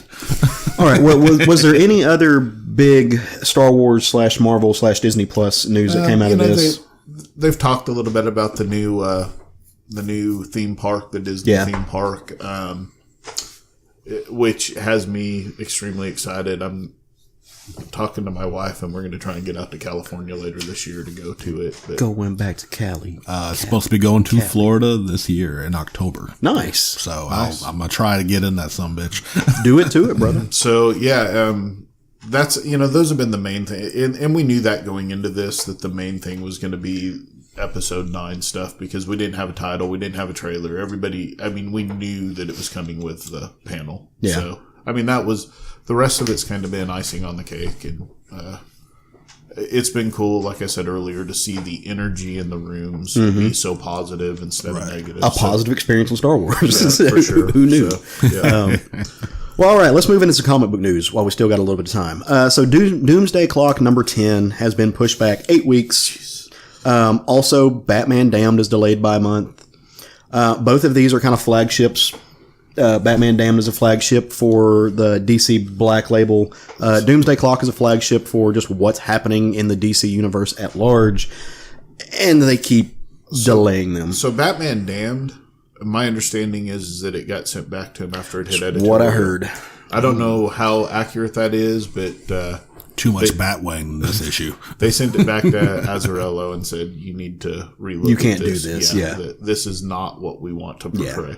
So, which is I not a don't know good if that's sign. true or not, but that's what I've heard. Doomsday Clock at this point, just I don't know. I whenever I see it, it doesn't even feel like news because it's almost like every 2 or 3 weeks we see that an issue of Doomsday Clock's been pushed I back. agree completely, and the problem is that it's a good event. Yeah. That they're fucking up with their release schedule. Yeah. You have theories about this, I though. do have a theory Okay. about this. What's your theory on this? My theory is that they've already announced, number one, that they're scaling back their line.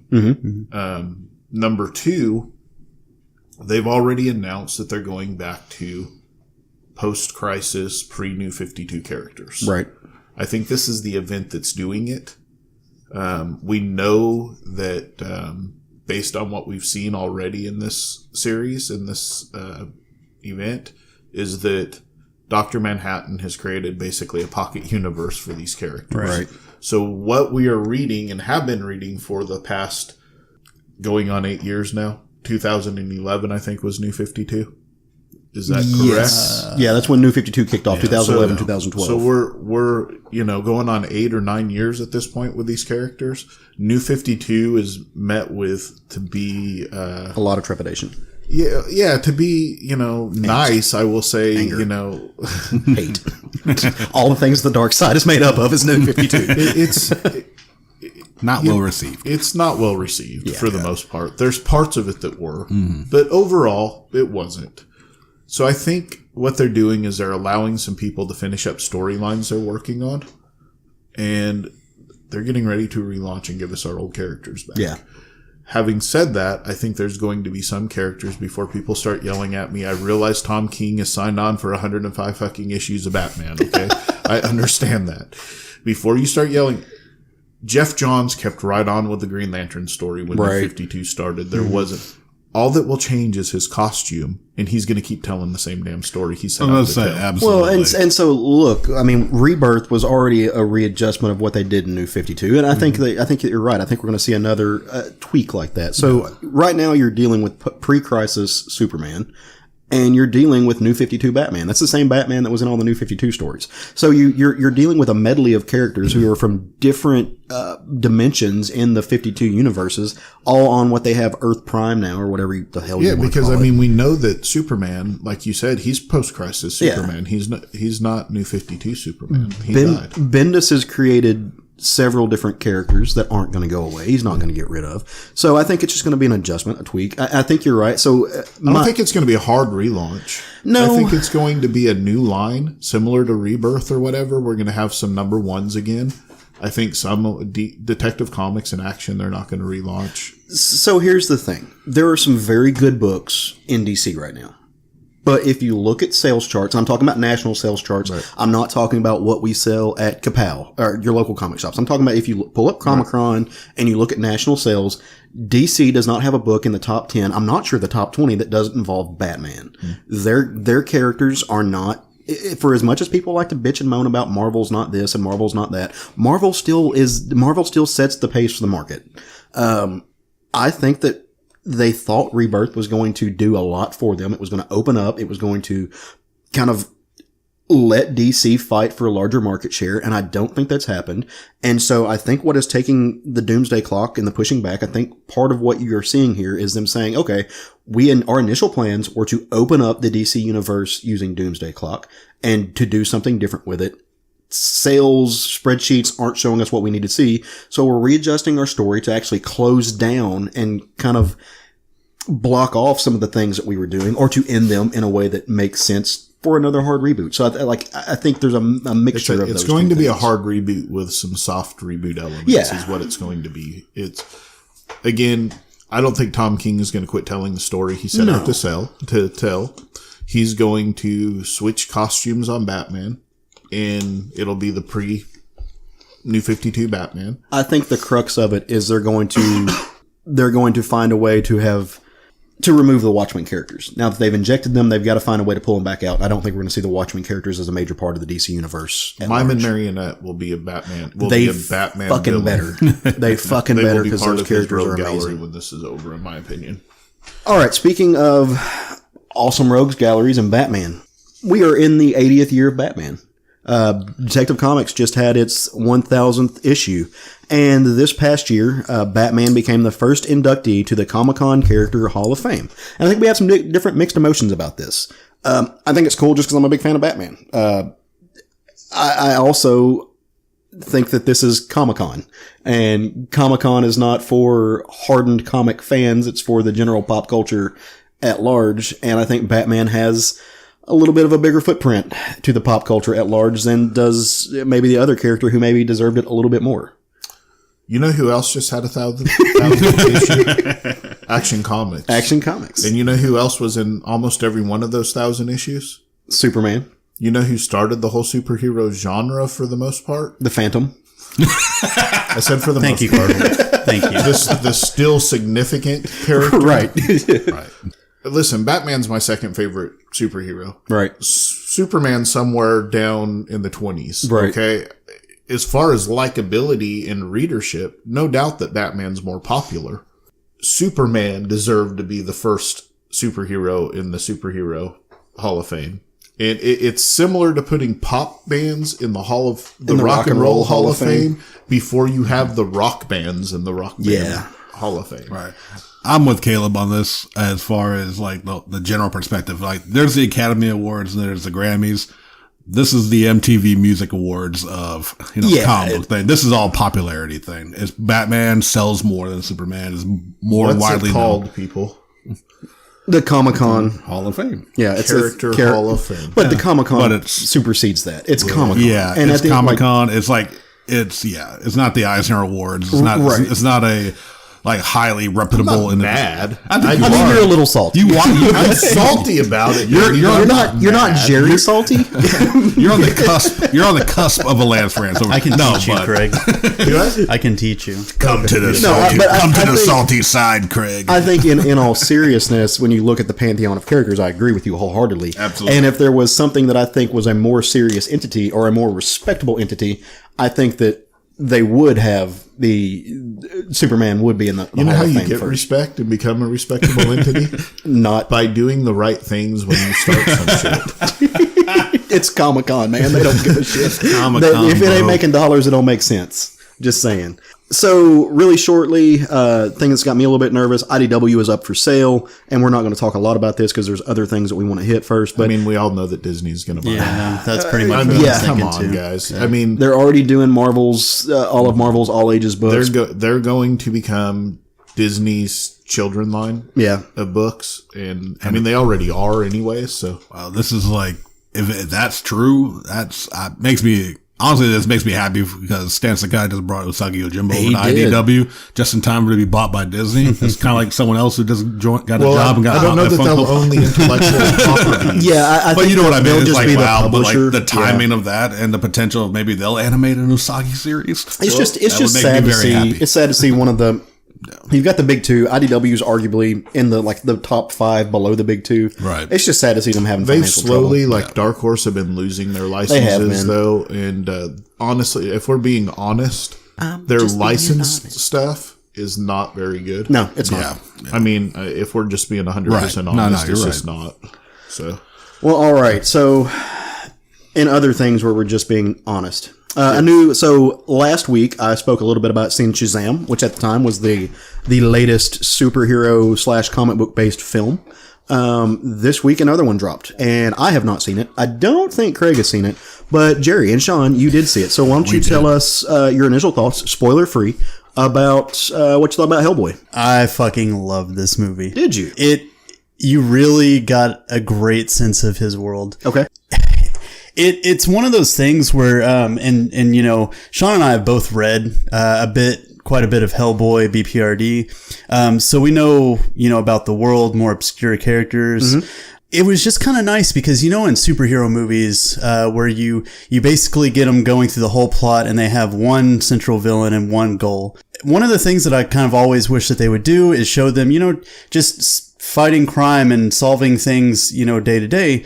And that's one of the things that they do in Hellboy is like the entire movie, yes, is focused on one centralized villain, but it also shows him doing his paranormal investigator thing. Yeah.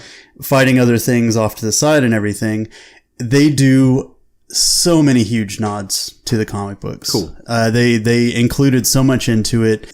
It was brutal as hell. Like, don't, like, if you're worried about your children being scarred from seeing things, you know, torn asunder and ripped into pieces, don't take the kids out to it. And we kind of came to this agreement that the reason why the critics are probably blasting it so hard is because of how sort of sporadic the story is, and how they don't necessarily explain themselves a lot in it. Right. Whenever they introduce a character, at some point they'll have a somewhat short backstory for him, which I feel was short but sweet. It did what it was supposed to do and explain that character fairly well.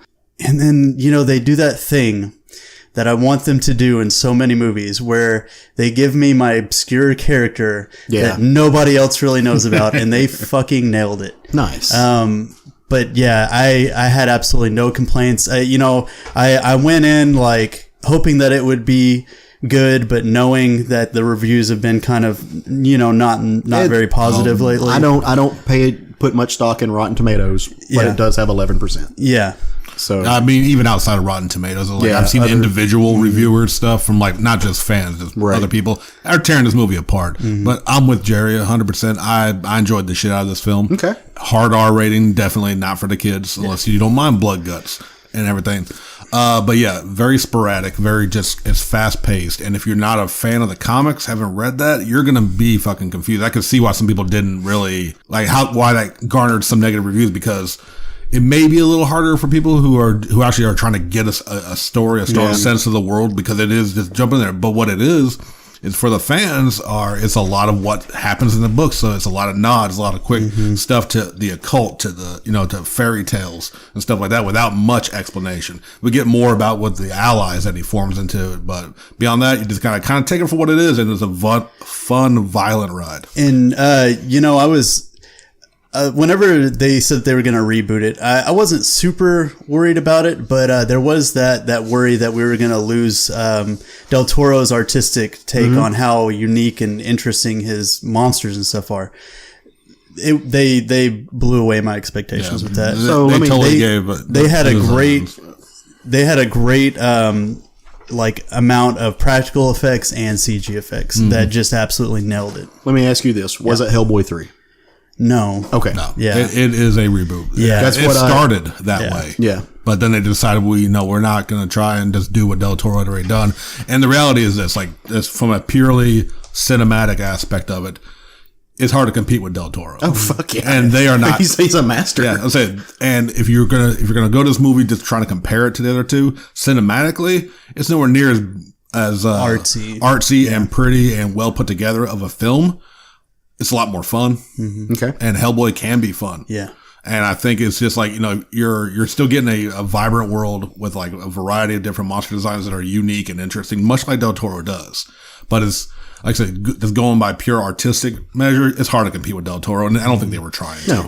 And you still get like that nitty gritty, you know, world feel, but he still has his spin of comedy on it, where he's, you know, sarcasm, like FML, you know, and they really nailed the character, in my opinion, with that, where he's just like this character that's split between two worlds, and he's, you know, combating the darkness and everything. Nice. I just really enjoyed it. Like I said, I haven't seen the film yet, and like you guys alluded to, there's been a lot of negative reaction, but I will say that I'm glad to hear a positive reaction to it, because that's, you know, hopefully every movie is enjoyed by someone. Yeah. And I need to go see it. Yeah. So, Craig, if you haven't seen it yet, have you? I haven't seen it. And there are absolutely after credit scenes that you have to see. Okay. Oh my God, that last scene. I mean, I love Hellboy. I love the book. So, I mean, I intend to see it. I'm just, honestly, it isn't because of any reviews or anything. It's kept me, I've been busy the past couple of weeks. But if you've read the books, you'll get a lot more out of it. But I still think if you just go in there with a fresh mind, just take it for what it is, you'll still enjoy the movie. Well, I mean, I know there was stuff in the trailer that it was like, that's definitely for the comic book fans. Right. Oh, absolutely. The crown floating above his head and things like that. Totally. Yeah. Check it out. And if you have seen the movie, maybe Jerry or Sean will put up a Hellboy thread in a week or so after people have had time to go do it, and you can come drop your thoughts. Be respectful. Don't shit on somebody's day, but you know, it's okay not to like things. Or it's okay to love things. As always, on our group page, you're free to your own thoughts. If you like or don't like something, if you attack somebody, you'll be removed. Yeah, it's just not going to happen. All right. Lastly, on our news thing, because we're bumping stuff to the side for time matters, but certainly not least, the Joker trailer. Oh, yes. Thoughts on the Joker trailer? Wow. Yeah. It's wow. I think it's going to be a hell of a psychological thriller. Yeah. Sean, what do you think, buddy? Yeah, I don't think it's going to be a comic book movie. I think it's going to be a tragedy about the fall of a man having to deal with a 40-hour work week, as we joked about. Quick note on it. I love that when he's in the full first, like, looking of the costume, it's a damn well a tribute to Cesar Romero's look. Yes. Yeah. I had actually, after hearing that Joaquin Phoenix was going to be in this movie, I wanted to kind of check out some of his newer stuff. You Were Never Really There. Mm-hmm. If you have not seen that, he is phenomenal in it. Well, the guy's he's a hell of an actor. Yeah. And he's so good at subtly changing the tone and everything just with his face. Like, he can absolutely have no lines at all and act like a monster. It's amazing. I didn't realize this, but Joaquin Phoenix was the kid in Parenthood. Oh, really? Did you see the movie Parenthood No. with Keanu Reeves and Steve Martin and all of them in it? So I think maybe I did. Okay, I so know the movie. I'm aware of it. Diane Weist is Steve Martin's sister in that movie, and she's got a teenage boy that is having all kinds of issues, and Keanu Reeves is dating her daughter. Yeah. And Keanu Reeves talks. That boy it's Joaquin Phoenix. He went by a different name back then before he switched to Joaquin, but Okay. He's an amazing thespian. He is. Joaquin. No, you're right. I know. I always say it wrong. Yeah. Okay. But yeah, Joaquin, you had it right. He's an incredible thespian. He's a method actor, which makes it even more creepy. To use a word that I don't generally use, but it's. Well, I mean, it's a dark role to take for somebody that is a method actor. We know what happened to Heath Ledger. Yeah.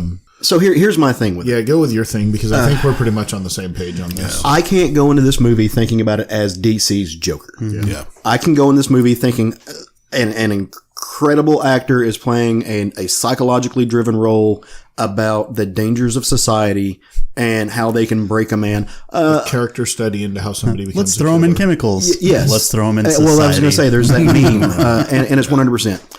If I think about this as a Joker, I'm not going to like the film because I don't need, number one, I don't need an explanation for the Joker. I don't want an explanation for the Joker. He's a better character when I don't know what made him who he is. But I damn sure don't need a sympathetic explanation of the Joker. Yeah. I don't need the Joker. Look, at the end of the day, I don't need the Joker to be some little white dude who had a hard life who went in and shot up a school, which is equivalency of kind of what we saw from the trailer. Oh, the people are shit. Society doesn't care about me. I'm at the bottom of the barrel. I'm broken. I'm going to go fuck some people up. Now, I do want to say that trailers are misleading sometimes. They so we need to be aware that we don't really know what the premise of the movie is yet. But I'm 100% behind you on this. If that is what the movie is, it's... Right. But I also fully believe this is going to be a contender for Best Picture next year. I think this is going to be the quote-unquote comic book movie that wins Film of the Year, that wins the major awards. And I think that's what they're shooting for. Yeah. So, one last thought on it. I've been saying this since I saw the trailer, and I still am hoping at the very end of it, it's going to be just Joker sitting there going, well, at least that's how I remember it most of the time. Right. I like my memories to have multiple choices. Yeah. Because that would be the perfect way to say, like, no, this isn't that's Joker-y shit. So I'm hoping for that. Well, all right. Well, we're going to close out the show the way we always do. And we're going to tell you some books to go pick up at your local comic shop on Wednesdays, or however you get your comics, if you buy them off Comixology, or if you order them offline, wherever you get them at. There are some really great books that are going to be coming out this next week. How do you order online, offline? I don't know. You know, everybody says that. I ordered it offline. If you were offline, how did you order it online? In a store. Sorry. That's just one of those things that's always bothered me. Language is fun. Well, Craig, why don't you go ahead and tell us about what book you're picking up next week? Yeah, I'm getting Mary Shelley Monster Hunter from Aftershock Comics. Number one, it's Aftershock Comics. Number two, Jerry wanted to choose this book too. Number three, it's Mary Shelley Hunting Monsters. Okay. So, I mean, do you need to know any more than that?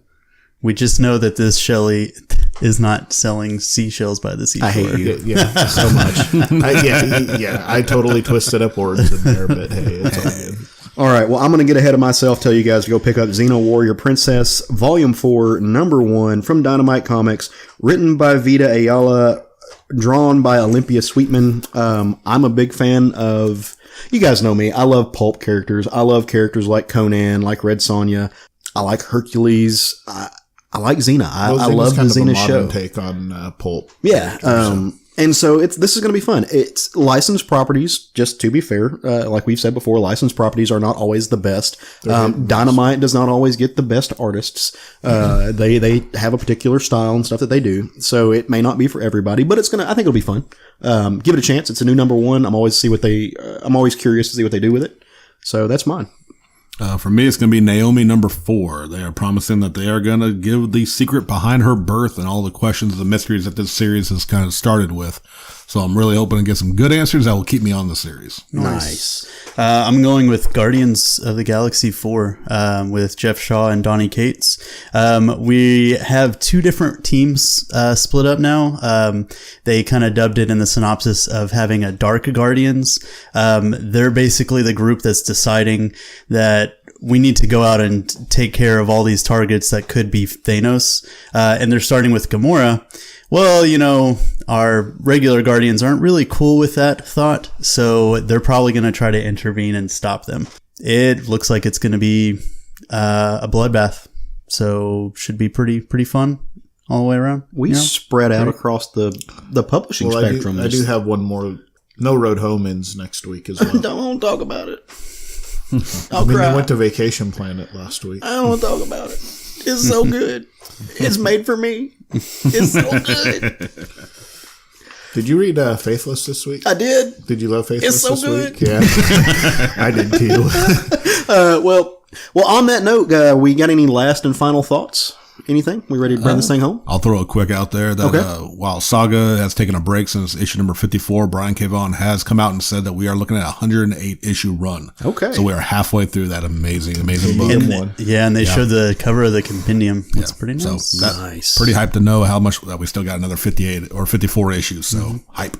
Goodness. That's a lot. Yep. All right. Well, if we're ready to bring this thing home, and I think we are, if you have liked what you've heard, and as always, we hope you do. We do it for you. Actually, we do it for us. That's a lie. But we do it in the hopes that you enjoy it. But you should come like our Facebook group. We always have something going on there. There's lots of stuff happening. People having conversations. If you want to see what we're reading or images that we're taking, you can come visit our Instagram page. We're at SFG on that. And we're also at SFG Podcast on Twitter. Things are popping. We have a big social media footprint. If you have any questions, comments, concerns, you can send us an email at southernfriedgeekery@gmail.com. It's always weird to say email followed by Gmail. It sounds like I'm a poet. I'm not at all. But if nothing further, go forth. Love some comics. Woo!